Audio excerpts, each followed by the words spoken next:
అందరికీ వందనాలు. నా పేరు దినేష్. మా సొంత ఊరు కడప జిల్లా బద్వేల్, ఆంధ్రప్రదేశ్. నేను బ్రాహ్మణ కుటుంబానికి చెందినవాడిని. మా నాన్నగారు, మరి మా పెదనాన్న, మా అత్త, మా మేనత్తలు ఇద్దరు మొదటి నుంచి మేము ఎంతగానో తెలియని దేవుని యందు, తెలియని విగ్రహాలకి ఎంతగానో పూజిస్తూ ఆరాధిస్తూ, మేము బ్రాహ్మణులం కాబట్టి మేము వెళ్ళని గుళ్ళు లేదు, గోపురాలు లేవు. ప్రతి గుడికి మేము పూజలకు వెళ్తాం, పునస్కారాలకు వెళ్తాం, అన్నిటికి వెళ్తాం. నా పెంపకం కూడా అలాగే ఉంది. మా తండ్రి గారు ఆయన నిత్యము రామాలయంలో ఆయన ఆస్థాన పూజారి. మరి నా జీవితం కూడా అలాగే వెళ్తూ వచ్చింది. మా నాన్నగారు లేకపోతే నేను వెళ్ళి పూజలు చేసేవాడిని. ప్రతి గురువారం బాబా గుడికి వెళ్ళేవాడిని, శనివారం అయితే వెంకటేశ్వర స్వామి గుడికి వెళ్ళేవాడిని, ఇలా మంగళవారం అయితే ఆంజనేయ స్వామి గుడికి వెళ్ళాలని, ఏదో ఒక గుడికి వెళ్ళాల్సిందే ప్రతిరోజు, ఏదో గుడికి ప్రతిరోజు. కానీ ఆదివారం మాత్రం ఎక్కడికి వెళ్ళను ఆ రోజుల్లో. అలా మా వంశంలో, మా ఇంట్లో మొట్టమొదటిగా రక్షించబడింది మా మేనత్త, అంటే మా నాన్నగారి సొంత చెల్లెలు.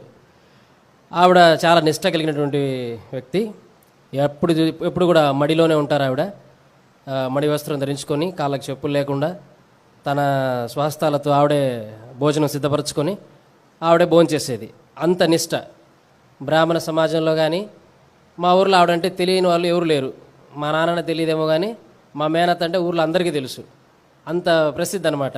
ఏ పూజలు కానీ, సత్సంగాలు కానీ, వ్రతాలు కానీ ఏదైనా సరే మా అత్త వెళ్ళి ఆవిడ జరిపిస్తూ ఉంటుంది అనమాట. అంత మరి ఇలా ఉన్నప్పుడు మా ఇంట్లో మొట్టమొదటిగా దేవుడు మా అత్తగారితో మాట్లాడడం జరిగింది. ఆవిడకి స్వప్నంలో దేవుడు మాట్లాడుతూ వచ్చారు. వచ్చిన తర్వాత ఆవిడ మెల్లమెల్లగా యేసుక్రీస్తు ప్రభువారిని యందు విశ్వాసం ఉంచింది. యేసుక్రీస్తు ప్రభువారిని తన సొంత రక్షకుడుగా తను అంగీకరించింది.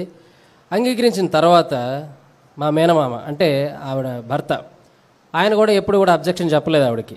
నువ్వు ఎందుకు ఇలా, మనం బ్రాహ్మణ కుటుంబం కదా, మనం అలా చేయకూడదు, మనం ఇలా చేయకూడదు, సంఘంలో మనకు చెడ్డ పేరు వస్తుంది. మాకు బ్రాహ్మణ సంఘాలనే సమాజాలు ఉంటాయి మాకు, వాటిలో మేమంతా మెంబర్స్, వాళ్ళెవరు రానిరు మమ్మల్ని, మన ఊర్లో మనకి చెడ్డ పేరు వస్తుందని ఏనాడు కూడా నేను చెప్పలే. సరే నీ దారిలో నువ్వు పో, నన్ను ఇబ్బంది పెట్టగానే ఆయన చెప్తూ వచ్చాడు. సరే ఆవిడ దేవుడిని నమ్ముకునింది, యేసుక్రీస్తు ప్రభువారిని సొంత రక్షకుడిగా అంగీకరించింది. ఎందుకంటే ఆవిడకి మొత్తం తెలుసు, భగవద్గీత మొత్తం చదువుతుంది, ఖురాన్ కూడా చదవడం నేర్చుకుంది, బైబిల్ మాత్రం చదవలే ఎప్పుడు.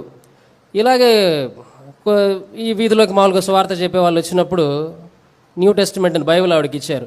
బైబిల్ చదివింది, కొన్ని అంశాలను అందులో తెలుసుకునింది, ఆశ కలిగింది, పడుకునింది, దేవుడు మాట్లాడాడు, యేసుక్రీస్తు ప్రభువారిని సొంత రక్షకుడు అంగీకరించింది.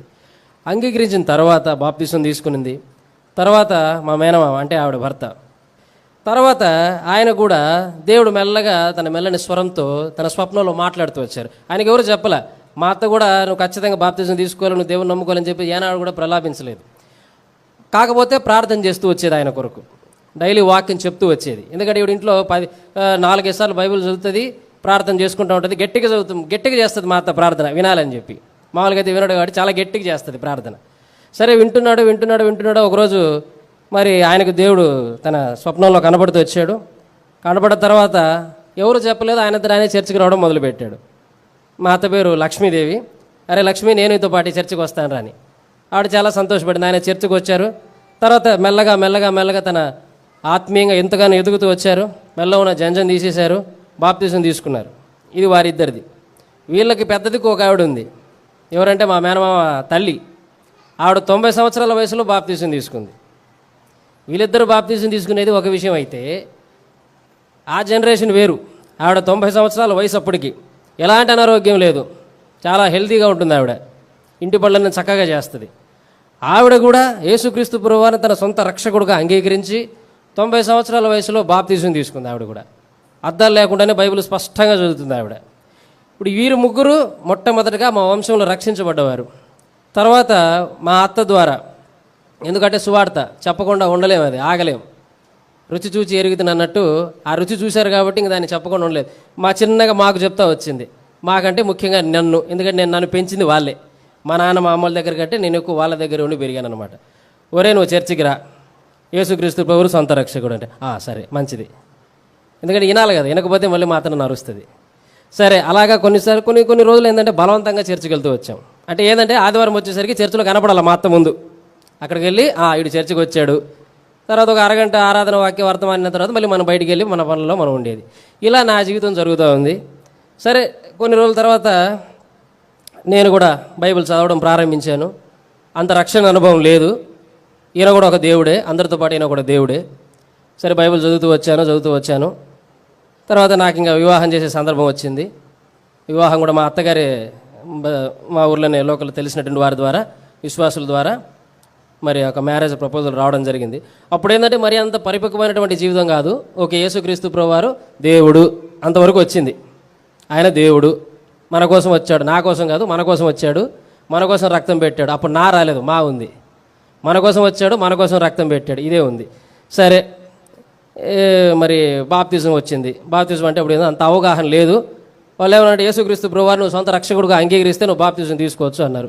సరే, నేను సొంత రక్షకుడు నేను అంగీకరించాను, నేను బాప్తిజం తీసుకుంటానన్నాను. బాప్తిజం తీసుకున్న తర్వాత మరి నా స్నేహితులతో కొంచెం మాట తీరు అది కొంచెం మార్చుకున్నా, మాట్లాడడం అయిపోయింది. వివాహం చేసుకున్నాను. 2017 సెప్టెంబర్ 25వ తారీఖున నా వివాహం జరిగింది. సరే, బాగానే ఉంది. ఆదివారం మందిరానికి వెళ్తాను, ప్రేయర్ చేసుకుంటాను, వస్తాను. రోజు ఏదో ఒకసారి ప్రార్థన చేసుకునేది, పడుకునేది. 2 నెలల తర్వాత కరెక్ట్గా 3వ నెల పడ్డది. 28 నవంబర్ 2017 మా నాన్నగారు చనిపోయారు. 3వ నెల పడ్డ తర్వాత ఆయనకి ఎలాంటి బీపీ లేదు, షుగర్ లేదు, ఏ అనారోగ్యం లేదు, మంచి హెల్దీ. జ్వరం వస్తుందని ముందుగా వస్తుందేమో తెలిసి ముందుగానే మాత్ర వేసుకుని రాక మా నాన్న అంత జాగ్రత్త పరుడు. మరి ఇట్లా మా తండ్రి గారు చనిపోవడంతో మా బంధువులు వాళ్ళు వీళ్ళు దూషించడం ప్రారంభించారు. ఎవరిని? నా భార్యని. మహాతల్లి ఏ ముహూర్తాన్ని వచ్చిందో ఏమో, దుఃఖలాంటి మనిషిని మింగేసింది, 3 నెలలు పడంగానే మామగారిని మింగేసింది అని ఇవన్నీ చెప్పడం మొదలుపెట్టారు. అది చెప్పింది ఎవరో కాదు, నా సొంత బంధువులే. అంటే మా మేనత్తలు కాదు, మా పిన్నమ్మలు వాళ్ళు, నా స్నేహితులు, చుట్టుపక్కల ఉండేవాళ్ళు, వీళ్ళంతా. మా నాన్న అంటే నాకు చాలా ఇష్టం. నా తండ్రి చనిపోయిన తర్వాత ఇదేంది ఇలా జరిగింది, ఎక్కడో ఏదో లోపం జరిగింది, ఏదో నేను తప్పు డిసిషన్ తీసుకున్నట్టున్నాను, తప్పు నిర్ణయం తీసుకున్నట్టున్నాను అని చెప్పి నా తండ్రి మరణం తర్వాత చాలా డిసప్పాయింట్ అయిపోయి డిప్రెషన్కి గురయ్యి, అప్పుడు నేను చెన్నైలోనే జాబ్ చేస్తున్నాను. 2015లో నేను చెన్నైకి వచ్చాను ఉద్యోగరీత్యా. మరి ఎంతగానో డిప్రెషన్కి గురైనాను. డిసెంబర్ వరకు కూడా ఇక్కడికి ఫ్యామిలీని తీసుకురాలేదు. జనవరి 2018లో ఇక్కడికి నా ఫ్యామిలీని తీసుకురావడం జరిగిన తర్వాత మరి నా భార్య, నా తల్లి, ప్రేమ్ కుమార్ అన్న మన సంఘానికి, సియోను సంఘానికి రావడం జరిగింది. నేను అప్పుడు వచ్చేవాడిని కాదు, ఎందుకంటే నా తండ్రి చనిపోయాడు. నేనేదో బాప్తిజం తీసుకోవడం వలనో ఇంకొకటో మరి పెళ్లి చేసుకోవడం వలనో ఏదో రకంగా నా తండ్రి చనిపోయాడు అన్న ఉద్దేశంలోనే మైండ్లో ఉంది. సరే, వీళ్ళని తీసుకొచ్చి ఇక్కడ దాకా వస్తా, ఈ రైల్వే స్టేషన్ వరకు వస్తా, కారులో వచ్చి వీళ్ళని వదిలిపెట్టి మళ్ళీ ఇంటికి వెళ్ళిపోయేవాడిని. వీళ్ళు మళ్ళీ 1 గంటకి అయిపోయింది, మందిరం అయిపోయింది, నువ్వు రా అంటే వచ్చి పికప్ చేసుకునేవాడిని. Pickup and drop service. కానీ లోపలికి రాలే. కానీ నా భార్య ఏనాడు కూడా నువ్వు రావాలి, చేయాలి అని చెప్పి ఎప్పుడు కూడా ప్రోద్బలం చేయలేదు, డిమాండ్ చేయలేదు. కాకపోతే చెప్తూ వచ్చేది. దాని తర్వాత ఇంకా ఎంతగానో మానసిక క్షోభకు గురయ్యి లోకంలో ఎంతగానో కలిసిపోతూ వచ్చాను. లోకానుసారంగా జీవించడం మళ్ళీ మొదలుపెట్టిన తర్వాత కొన్ని విపరీతమైనటువంటి భరించలేని పరిస్థితులు గుండా వెళ్తూ వచ్చాను. అవి ఎలాంటి పరిస్థితులు అంటే నన్ను నేనే చంపుకుందామా అన్నటువంటి పరిస్థితులు అవి, ఈ తనువు చాలించే పరిస్థితులు అవి. మరి ఇలాగే ఒకరోజు ఆఫీస్కి వెళ్ళాను. మధ్యాహ్నానికి మనసంతా సరిగలేదు, చెప్పా పెట్టుకుని ఇంటికి వచ్చాను. అప్పుడు నా భార్య గర్భవతిగా ఉండింది. ఇంటికి వచ్చిన తర్వాత నాకు బ్రతకాలని లేదు, ఈ సమస్యలన్నీ నాకు చాలా ఎక్కువ అయిపోయినాయి, మానసికంగా ఎంతో కృంగిపోయాను, నేను చనిపోతానని చెప్పాను. చనిపోతానని చెప్పిన తర్వాత తను ఎంతగానో ఆదరిస్తూ మాట్లాడిచ్చిన తర్వాత 2018లో, ఎందుకంటే డిసెంబర్ 31 మందిరానికి వెళ్ళాల, నా తండ్రి చనిపోయాడు కాబట్టి. ఈ వాగ్దానాలు తీసుకోవడాలు నాకు అంత అవగాహన లేదు. మరి నా బదులు నా భార్య 2018 నా కొరకు వాగ్దానం తీసుకుంది. ఆ వాగ్దానం తెచ్చి నాకు చూపించింది. యోబు 5:18, ఆయన గాయం చేయును ఆయన చేతులే స్వస్థపరచును అని. నాకు అర్థం కాలేదు. ఆయనే గాయం చేయును, ఆయన చేతులే స్వస్థపరచును అంటే, ఇప్పుడు స్వస్థపరచబడాలంటే నీకు గాయం కావాలా? నీ గాయం నువ్వు చేసుకుంటే నీకు స్వస్థత రాదు. ఆ గాయం దేవుడే చేస్తే నీకు స్వస్థత వస్తుంది. నిన్ను ఎలా మార్చుకోవాలో దేవుడికి తెలుసు. కాబట్టి నీకు ఈ సమస్యలన్నీ ముందుగానే వస్తాయని చెప్పి దేవుడికి తెలుసు. కాబట్టి ఈ వాగ్దానం అనేది దేవుడు నీకు ఇచ్చాడు అన్నాడు. నా బాప్తిజం వాగ్దానం ఏంటంటే నేను మోషేకు తోడై ఉన్నట్టు నీకు నువ్వు తోడై ఉందని ఉంది. ఆ రోజు దేవుడు ఆ వాగ్దానం నాకు ఎందుకు ఇచ్చాడో నాకు తెలియలే. మోషేకు దేవుడు నిరంతరము తోడై ఉన్నాడు. అలాగే నా జీవితంలో కూడా దేవుడు నిరంతరంగా తోడై ఉండాలని దేవుడి ఆశ, కానీ అది నాకు అప్పుడు తెలియలేదు. కానీ ఎప్పుడైతే ఆయనే గాయం చేతును ఆయన చేతులు స్వస్థపరచును అనే ఈ వాక్యం ద్వారా మరి బైబిల్ మళ్ళీ తిరిగి చదవడం స్టార్ట్ చేస్తూ వచ్చాను. కొంత నెమ్మది బైబిల్ చదివిన తర్వాత. అలా ప్రతిరోజు బైబిల్ చదువుతున్నా అప్పటిదాకా దేవుడు మాట్లాడుతాడు అనే ఒక తలంపు అనేది కూడా నాకు తెలియదు. కొన్ని రోజులకి దేవుడు మాట్లాడతాడు అన్న విషయాన్ని గ్రహించుకున్నా. దేవుడు మాట్లాడతాడు అంటే మనదంతా సినిమా సెటప్. సినిమాలు చూస్తే ఎక్కువ ఆ రోజుల్లో దేవుడు మాట్లాడతాడంటే పెద్ద గాలి రావడం, గంటలు కొట్టుకోవడం, పైనుంచి ఒక పెద్ద శక్తి రావడం, ఇలా ఉంటుందన్నమాట మనకి దేవుడు మాట్లాడతాడు. ఎందుకంటే సినిమాలు ఎఫెక్ట్ కదా, సినిమాలలో అలాగే చూపిస్తారు. దేవుడు మాట్లాడేటప్పుడు అంటే భయంకరమైన గాలులు గంటలు కొడుతూ ఉంటారు. దేవుడు మాట్లాడతారు అంటే చూసేవాడిని దేవుడు ఎలా మాట్లాడతాడు. దేవుడు నా మాట్లాడలేదే, నాకు వినపడలేదే, దేవుడు ఎట్లా మాట్లాడతాడు. తర్వాత బైబిల్ చదవగా చిన్నగా ఈ మందిరానికి రావడం ఆరంభించాను. ప్రేమ్ కుమార్ అన్న కూడా ఎంతగానో తెలుసు, అన్న కూడా నా కోసం ఎంతో ప్రార్థన చేశారు. ఈ మందిరానికి రావడం ఎలా అయిందంటే, బేసిక్గా ఎవరైనా ఫలానా ఆయన భార్య ఫలామా అని చెప్తారు. ఈ మందిరానికి వచ్చిన కొత్తల్లో నా పరిస్థితి ఎలా ఉందంటే బ్యూలా వాళ్ళ హస్బెండ్ దినేష్ అన్న స్థాయికి వచ్చింది. ఎందుకంటే నేను ఎవరికి తెలీదు, దాదాపు సంవత్సరం వరకు చర్చికి రాలేదు. అలా నా జీవితంలో దేవుడు నన్ను ముందుకు నడిపిస్తూ క్రమేణా నేను మందిరానికి రావడము, అన్న ప్రేమ్ కుమార్ అన్న సహవాసంలో మరి మీ ప్రజల మధ్యలో నేను కూడా ఒకటిగా ఇక్కడ ఉండడం, మీ మధ్యలో కూర్చొని నేను కూడా వాక్యాన్ని నేర్చుకోవడం. మరి ప్రభు ప్రతిదీ కూడా నాతో మాట్లాడుతూ వచ్చాడు. మాట్లాడడం అంటే ఏంటంటే వాక్యమే. అన్న ఎన్నోసార్లు చెప్పేవారు, వాక్యమే దేవుడు మాట్లాడడం అంటే గాలి రాదు, గంట కొట్టదు, పైనుంచి ఇంకోటి రాదు. ఈ వాక్యం ద్వారానే దేవుడు మాట్లాడుతున్నాడు. ప్రతి విషయంలో కూడా దేవుడు నాతో మాట్లాడుతూనే వచ్చాడు. నా ఒక కంపెనీ నుంచి, నేను ఇంతకుముందు చేసే కంపెనీ నుంచి వేరే కంపెనీకి మారాలన్నప్పుడు కూడా దేవుడు ముమ్మారు నాకు వాగ్దానం ఇస్తూ వచ్చారు. ప్రతిదీ కూడా నేను ప్రేమ కోరానికి షేర్ చేసుకుంటూ వచ్చాను. అన్న ఇలా దేవుడు నాతో ముమ్మారు వాగ్దానం ఇస్తూ వచ్చారు, మరి నేను ఈ జాబ్కి మరి మూవ్ అవ్వమంటారా లేదా? అయ్యా, దేవుడు వాగ్దానం ఇస్తే నువ్వు ముందుకు సాగిపో, నువ్వు ముందుకు వెళ్ళు.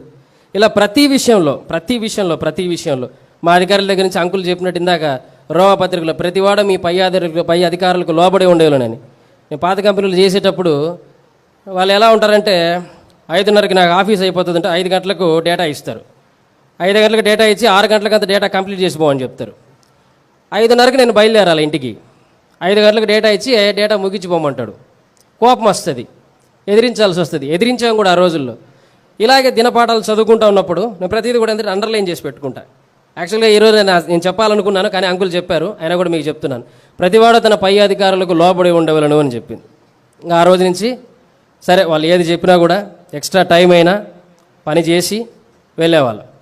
ఇంకొకటి, మా పాత కంపెనీ ఎలా ఉంటుందంటే నెలంతా టార్గెట్ అచీవ్ అయిపోయిన తర్వాత 31వ తారీఖున అందరూ కలిసి అచీవ్మెంట్ డిన్నర్ ఒక పార్టీకి వెళ్తాం.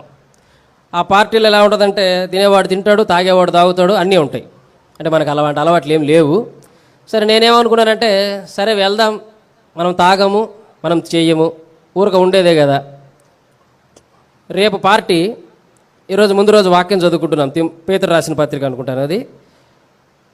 అల్లరితో కూడిన ఆటపాటలు, త్రాగుబోతు విందులు, ఇవి మీకు తాగనివి అని వచ్చింది. రేపు పార్టీ 31వ తారీఖు పార్టీ. ముందు రోజు రాత్రి దేవుడు ఈ విధంగా మాట్లాడుతూ వచ్చాడు. అంతే, అప్పటి నుంచి పోవడం ఆపేశాను. అంటే దేవుడు ఇదొకటే కాదు, చాలా ఉన్నాయి చెప్పాలంటే. దేవుడు నా జీవితంలో చేసిన ప్రతిదీ నా బిడ్డల విషయంలో చేసిన ప్రతి కార్యాలు కానీ, నా చిన్న కొడుకు జోసెఫ్, ఆ బిడ్డ కూడా మరి కడుపులో ఉన్నప్పుడే కిడ్నీలో ఏదో ఫాల్ట్ ఉందని చెప్పారు డాక్టర్లు 5వ నెల స్కాన్ తీసినప్పుడు. మరి ఆపరేషన్ డెలివరీ అయిన తర్వాత మరి బిడ్డకు ఆపరేషన్ చేయాల్సి ఉంటుంది అది అని చెప్తూ వచ్చారు. కానీ దేవుడు ఆ బిడ్డకు వాగ్దానం ఇచ్చింది 2022 19 నా బిడ్డ జనవరి 19 అబ్బాయి పుట్టింది. కానీ ఆ సంవత్సరం ఆ బిడ్డకి ఇచ్చిన వాగ్దానం, కడుపులో ఉన్నప్పుడు వాగ్దానం తీసుకుని నీ సరిహద్దుల్లో సమాధానం కలిగజేయవాడను నేనే అని. మరలా 9వ నెల స్కాన్ తీసినప్పుడు ప్రభువుని కృపను బట్టి మరి ఎలాంటిది కూడా లేకుండా, ఏ కిడ్నీలో ఎలాంటి డిఫెక్ట్ అనేది కూడా లేకుండా దేవుడు ఎంతో బిడ్డను స్వస్థపరుస్తూ వచ్చాడు. అదేవిధంగా మాకు కరోనా వచ్చినప్పుడు కూడా మరి దేవుడు ఎంతగానో మా పక్షంగా ఉండి మరి ప్రేమ్ కుమార్ అన్న వాళ్ళు కూడా దాదాపు 14 రోజులు మా కొరకు వారు ఆహారాన్ని సిద్ధపరిచి ఆ ఎర్రటి ఎండలో అన్న కూడా మా కోసం ఇంటి వరకు ఆహారాన్ని తీసుకొని వచ్చి తిరిగి ప్రతిరోజు ఇలా మధ్యాహ్నం వచ్చి ఆహారం ఇచ్చి మళ్ళీ రాత్రికి వచ్చి ఆహారం ఇచ్చి మళ్ళీ అలా 14 రోజులు అన్న మా కోసం వారు ఎంతగానో ప్రయాసపడుతూ వచ్చారు. ఇప్పుడు ఎవరు కూడా మా కోసం ప్రయాసపడలే ఆ రోజుల్లో, ఎవరు బంధువులు రాలే. కారణం ఏంటంటే రాలేకపోయాము, అది కూడా ఒకటి ఉండొచ్చు. ఒకవేళ ఉన్నా కూడా ఇంతకు ఎవరు చేయలేరు, ఎందుకంటే ఇది కరోనా, ఇది అంటువేది. ఇది ఒకసారి ఒకటి ఎక్కిందంటే ఉంటామో పోతామో కూడా తెలియదు. ఇది గజ్జి కాదు మళ్ళీ మందులు వేసుకుంటూ పోయేదానికి. అంత పీక్లో ఉండింది అప్పుడు వచ్చిన కొత్తల్లో అది. మరి అంత పరిస్థితులు ఉన్నా కూడా వీళ్ళు మన కోసం వచ్చి మనల్ని ఆదరిస్తూ వచ్చారు, మా కోసం ఎంతగానో ప్రార్థన చేస్తూ వచ్చారు. నా భార్య కడుపుతో ఉన్నప్పుడు కానీ, నా ఆరోగ్యం బాగలేనప్పుడు కానీ, మా ఇంట్లో ఎవరికైనా ఆరోగ్యం బాగలేనప్పుడు కానీ, మందిరం అంతా కుటుంబ ప్రార్థనలో, సంఘ ప్రార్థనలో, వ్యక్తిగత ప్రార్థనలో, బల్ల దగ్గర ప్రతి చోట కూడా ఎంతగానో ప్రార్థనలు చేస్తూ వచ్చారు. ఎందుకు చేస్తూ వచ్చారు? నేను దేవుని బిడ్డను కాబట్టి, దేవుని నేను అంగీకరించాను కాబట్టి, ఇప్పుడు దేవుడే నా కోసం మీ అందరి ద్వారా, సేవకుడి ద్వారా ప్రార్థన చేయిస్తూ వచ్చాడు. ఇలా నా జీవితంలో చెప్పుకుంటూ పోతే ప్రతిదీ కూడా దేవుని కార్యాలు ఎంతో గొప్పవి. ఆ మెల్లని స్వరం ఏదైతే ఉందో దేవుడు తన వాక్యం ద్వారా ఎంతగానో నా జీవితంలో నా ప్రతిదీ కూడా నెరవేరుస్తూ వచ్చారు. ఇప్పుడు కూడా ఈ బైబిల్ అనేది ఎలా అయిపోయిందంటే, యేసుక్రీస్తు ప్రభువారు ఈ బైబిల్ అనేది నాకు ఒక మంచి స్నేహితుడిగా అయిపోయింది. ఇది లేకుండా నేను ఎక్కడికి పోను. ఒక గిల్టీనెస్ వచ్చేస్తుంది. ఒకసారి హోటల్లోకి వెళ్తున్నాము, బైబిల్ ఎందుకు అని చెప్పి బ్యాగ్లో పెట్టి ఒక 4 అడుగులు ముందుకు వేసిన తర్వాత వీళ్ళంతా వెళ్ళిపోతున్నారు. ఇది లీమిరెడిన్ హోటల్. బైబిల్ బ్యాగ్లో ఉంది, ఒక రకమైన ఏదో తడుతుంది. మళ్ళీ తీసుకొని, ప్రభువా నువ్వు నాతో పాటు లోపలికి రాకపోతే ఎట్లా అంటే, ఎవరు ఉండరు అక్కడ, బైబిల్తోనే మాట్లాడేది దేవుడితోనే. నువ్వు నాతో పాటు రాకపోతే ఎట్లా ప్రభువా, నువ్వు రా నాతో పాటు లోపలికి పోతాం అంటే. ఇది ఎలా అటాచ్ అయిపోయిందంటే ఈ బైబిల్ అనేది, ఇది నా పెళ్ళికి ఇచ్చిన బైబిల్, ఇది మా అత్తగారు నాకు ప్రెజెంట్ చేసిన బైబిల్. ఈ బైబిల్ దేవుడు ఎలా అయిపోయిందంటే ఒక వ్యసనంలాగా అయిపోయింది. దేవుడు బైబిల్ లేకుండా ఎక్కడికి పోను. ఆఫీస్కి వెళ్ళేటప్పుడు నా బ్యాగ్లో ఉంటాడు ఈయన, ఎక్కడికన్నా పిక్నిక్ వెళ్ళేటప్పుడు ఈయన ఉంటాడు, ప్రయాణాల్లో పోయేటప్పుడు ఈయన ఉంటాడు, రైల్లో కానీ బస్సులో కానీ ఎక్కడ పోయినా కూడా బైబిల్ తీయడం, నా పాటికి నేను చదువుకుంటా కూర్చోడు. అంత ఎఫెక్షన్ ఎక్కువ అయిపోయింది బైబిల్ మీద, దేవుడి మీద, క్రీస్తు మీద. నా జీవితంలో చేసిన ప్రతి కార్యం ఎందుకంటే అది మర్చిపోయేది కాదు. ఆ రోజుల్లో ఎవరో చెప్తే తెలుసుకున్నా, తర్వాత నా అంతటి నేను తెలుసుకున్నా. ఇప్పుడు ఈరోజు వచ్చి ఎవరైనా కాదంటే కూడా నేను నమ్మను. ఎందుకంటే దేవుడు ఆ రోజుల్లో మరి ఎవరి ద్వారా చెప్తేనో నేను తెలుసుకుంటే దేవుడికి తెలుసు, చెప్తే తెలుసుకున్నా కాబట్టి ఈ మధ్యలో ఉంటానో పోతానో అని. దేవుడు ఈ పరిస్థితులు గుండా తీసుకెళ్ళి నాకు నేర్పించాడు. నా అంతటా నేనే తెలుసుకునేలాగా దేవుడు నా జీవితంలో గొప్ప కార్యాలు చేస్తూ వచ్చాడు. ఎందుకంటే దేవుడు చేసిన కార్యాలు వర్ణించలేం, వివరించలేం. అవి ఎన్నో ఉన్నాయి నా జీవితంలో, చెప్పలేము అవన్నీ. ఇవి చాలా మీ దగ్గర పంచుకున్నది చాలా కొన్ని మాత్రమే. ప్రతి విషయంలో కూడా ఏదైనా వచ్చినా నేను దేవుడి సన్నిధిలో ప్రార్థిస్తా. అలా ప్రతి విషయంలో కూడా దేవుడు నా జీవితంలో ఎన్నో కార్యాలు చేస్తూ వచ్చారు. మరి వాటన్నీ చెప్పడానికి ఇప్పుడు సమయం చాలదు కాబట్టి మరి నా సాక్ష్యాన్ని మీ అందరితో పంచుకోవడానికి దేవుడు ఈ యొక్క నాకు గొప్ప కృపని ఈ దినము నాకు దయచేస్తూ వచ్చాడు. మరి దేవుడికి నేను ఎంత చెల్లించినా, మరి ఎంత నా సాక్ష్యం చెప్పుకున్నా, నా జీవితాన్ని ఎంత అర్పించుకున్నా కూడా అది తక్కువే నా ప్రభువుకి, నా రక్షకుడికి. కాబట్టి మరి ఈ సాక్ష్యాన్ని మీ అందరితో పంచుకోవడానికి దేవుడు ఇచ్చిన కృపను బట్టి మరొకసారి నేను వందనాలు తెలియజేసుకుంటూ మీ అందరికీ ప్రైజ్ ది లార్డ్.